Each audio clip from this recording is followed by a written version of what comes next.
He always just does active when like defenders. I think it's like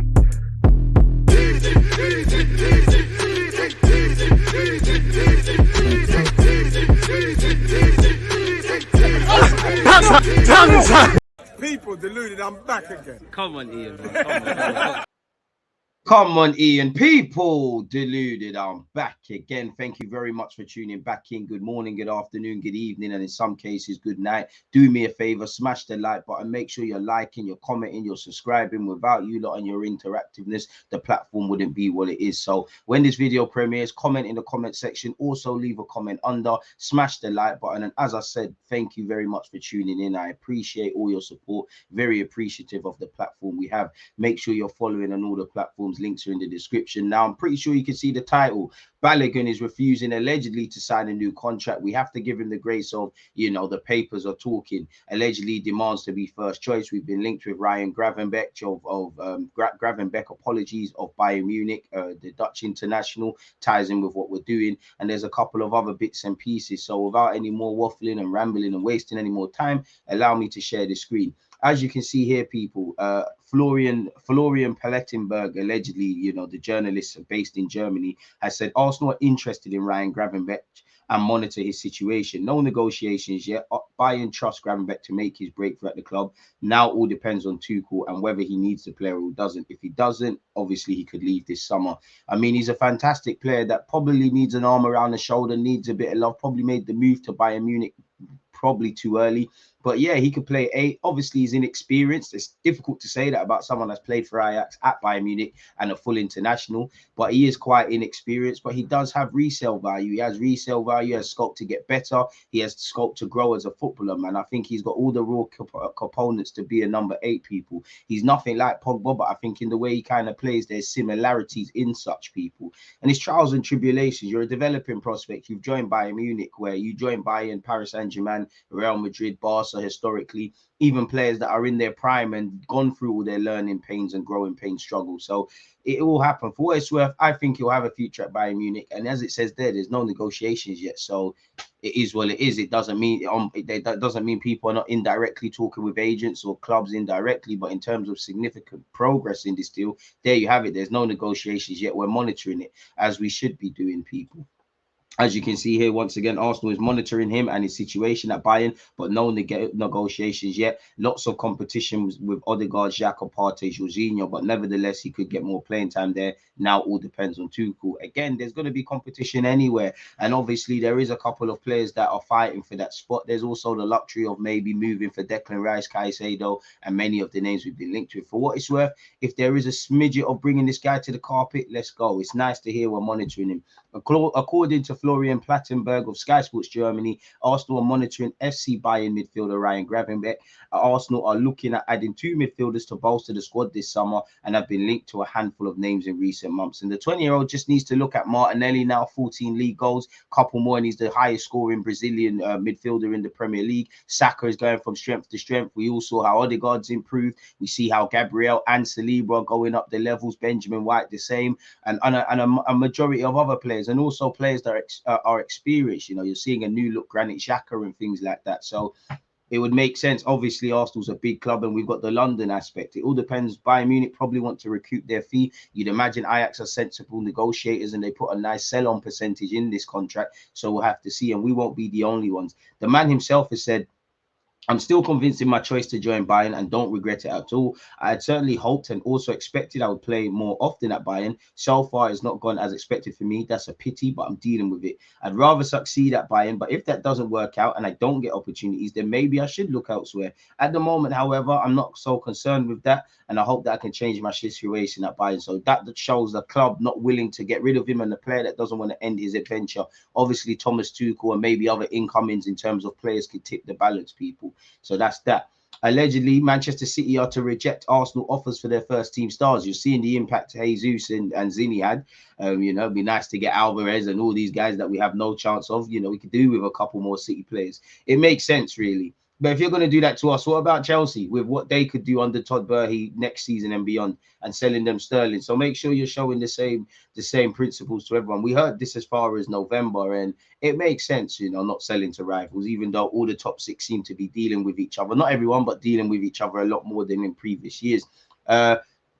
Martin Baturina, people. Now, I've done my research on this Dynamo Zagreb player, and from what I see, I'm not in the knowledge. I'm convinced of the 20-year-old's talents, really and truly. But apparently, he is also convinced Arsenal to make a summer move for him, people. Martin Baturina has convinced Arsenal to make a summer move for him after a string of impressive displays for both club and country, the Gooner understands. Last week, we exclusively revealed that the Gunners were set to make a bid to sign the talented Dynamo Zagreb midfielder with a fee of 15 million, likely to be enough to bring him to the Emirates. The 20-year-old has quickly become a regular with the Croatian Giants, making 40 appearances across all comps this season, including 5 in the Champions.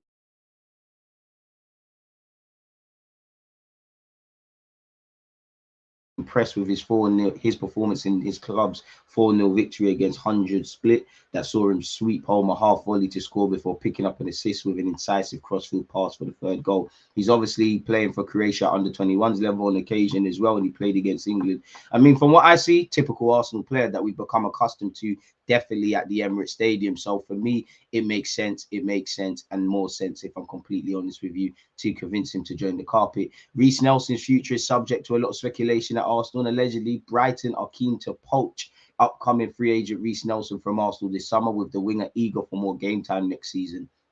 So we'll have to see exactly what happens here. His contract's running down. There was rumours we have open talks, so we'll have to see how this develops. But for what it's worth, Arsenal face strong competition from Brighton as they look to hold on to winger Reiss Nelson. The Premier League leaders have opened talks over a new deal with the 23-year-old, who is a free agent in the summer, and we're hopeful of an agreement, but his pathway to Brighton's first team may be clear. We're going to be, I mean, Brighton are doing, that's right, and Brighton are potentially going to be in Europe. Brighton are a big club. They're doing great things, you know. But we're going to be in the Champions League, Nelson. Now, if we bring in more attackers, that could be bad luck for you, you know. If it was me, probably Reiss Nelson needs to go somewhere. He's going to play week in, week out. I'm just kicking myself that Arsenal are not going to get any money from this if it goes like this, people.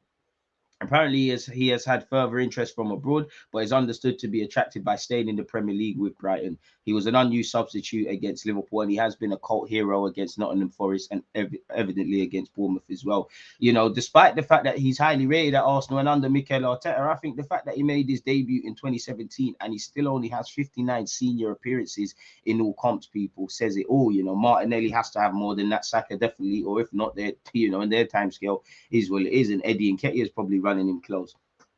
And I wouldn't begrudge him. You'd play under a fantastic manager in Roberto De Zerbi. I don't know what they put in the Lucasade at Brighton, but wherever they find these players, they're always good. You know, they've got replacements for everybody before they've even departed. You can't help but admire what Brighton are doing. You know what, Brighton, if you do take him on a free, as a bit of a gentleman courtesy, you know, cut a few million off that price tag for Caicedo for us, and potentially McAllister as well. So we'll have to see, people. But he's been linked with Crystal Palace, Brighton, and a whole bunch of clubs for a hot minute, people. And again, for what it's worth, allegedly Arsenal began talks. You know, let's protect our resale value. That article we just saw is behind the paywall. In relation to Balogun, apparently Balogun is nearing the last 2 years of a deal he signed in 2021 and does not plan to extend those terms, which is no reflection of his feelings towards Arsenal, but rather the situation. I respect that. You know, you can't be a fool. You know, if you want to play first team football and grow, whether that's to play for England or America or just in the game, it might not make sense signing a new deal at Arsenal for the 21-year-old. Of course, I'd love to see him given an opportunity. If he does want to leave, get top money, reinvest, we keep it moving.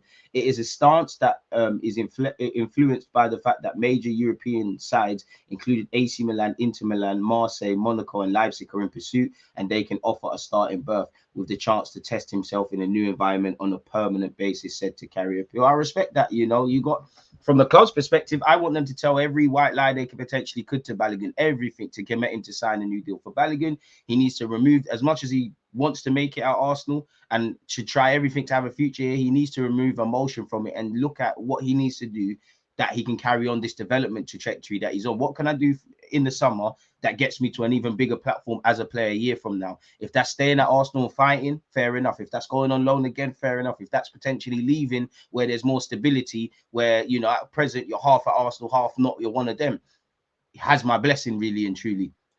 The Athletic have made a further article Balogun is a wanted man. Reiss form means he can control his future. With 18 goals, he's put himself in the shop window. 18 goals in League R, people. He's doing quite well. This article, again, people, as we've said, people, his contract is expiring in 2025. He's reluctant to sign in a new deal.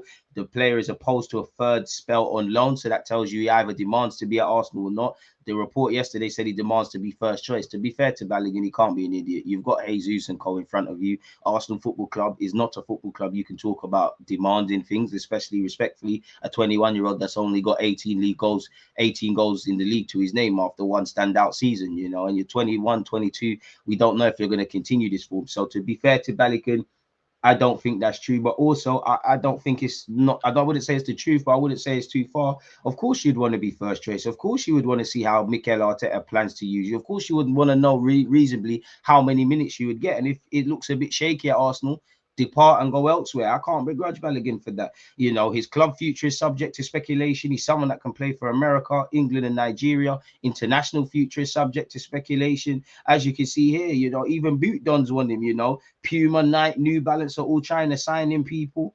He's been out of a boot deal for 2 years after leaving Adidas, people. So people are being remembered of his talent. You know, across the past 8 months, he's shown he can be prolific, people. He's a goal behind joint top goal scorers, Jonathan David. He's also been linked with a move to Lille when they sell Jonathan David as well, and Kylian Mbappe. So it makes sense. You put yourself in the shop window, either for Arsenal to utilize you or to go elsewhere. Not every Haylender can make it. So if we can make peas, why not? But as this article's gone on to say, people, you know, there's a couple of players whose futures need to decide. Reiss Nelson, Ainsley Maitland-Niles, obviously Pepe, Cedric, Pablo Marie, their futures are probably done. For Balogun, you're fighting Martinelli, Trossard, Jesus, you know, Eddie Nketiah right now to play as a number 9 at this football club. So it wouldn't, you know, I couldn't begrudge him if he wants to go elsewhere and test himself. Balogun has got himself to a point where he would want more than just insurance elsewhere. He wants to be considered a first choice as he is at Reims. He has a really clear idea of what he wants to do in his career, said Arteta, people. And we know he's got a hunger to develop. So we'll have to see exactly what could happen. It'd be a shame to lose him, but not every Haylander can make it here, people. Once again, as I said, Balogun's been linked with a whole bunch of clubs in Italy and stuff like that. This article has linked him with Lille, who you've seen what they've done with Onana, with Rafa Leao, with Gabriel, selling Pepe at the time. Pepe looked all right, and plenty of other players. Lille got a good project. He knows the French league. Obviously, for Lille, they know they'll sell him for top money. He knows he can develop where there isn't too much scrutiny, because as you can see, week in, week out, there's a level of scrutiny at Arsenal. Saka's gone through it. Martinelli's got 14 league goals and been amazing, but you know, and should have got nominated for last month player of the month and had a great game against Liverpool and has had a great season all the way from pre-season. But there's been moments, I would say, around the period, the kind of games that when we drew 1-1 to Brentford, around that kind of period, people say Martinelli's falling off. So there's a level of scrutiny that you might not get at Reims. Why you've scored goals are not necessarily all there is to Mikel Arteta's system with a striker. So it's all about the other things. I expect Balogun's where he's at 21, 22, off, you know, your first significant breakout season and in a top division. I don't expect you to be the bee's knees. You're going to go through better and worse moments, but you know, we need to take our time. He's at the right age to be where he's at right now. He's 22, 22, 21, 22. Some are even saying 23. I'm pretty sure he's 22 or so now. In fact, let's actually check that, if I'm honest. Either 22 in July or something like that. Yeah, he's 22 in July. I'm not too sure where the 23-year-old thing comes from. Well, that's probably in relation to Jonathan David. And once again, you know, throughout the whole last few months since he's gone over to France, Balogun has been linked with AC Milan, recent Italian First Division winners.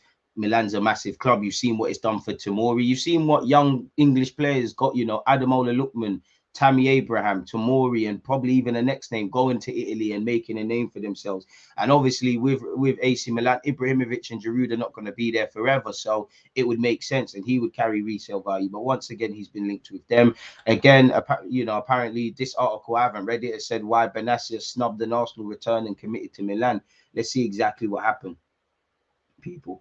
As part of that, his pay went from 1.5 million euros net per season to around 4 million, a choice facilitated by the change of agent. He's now represented by Enzo Rinola and by his firm will will to win more trophies with AC Milan. However, there was interest from abroad. Arsenal tried to bring him back to North London before signing Jorginho, given that the midfielder was in their academy before he moved to Empoli.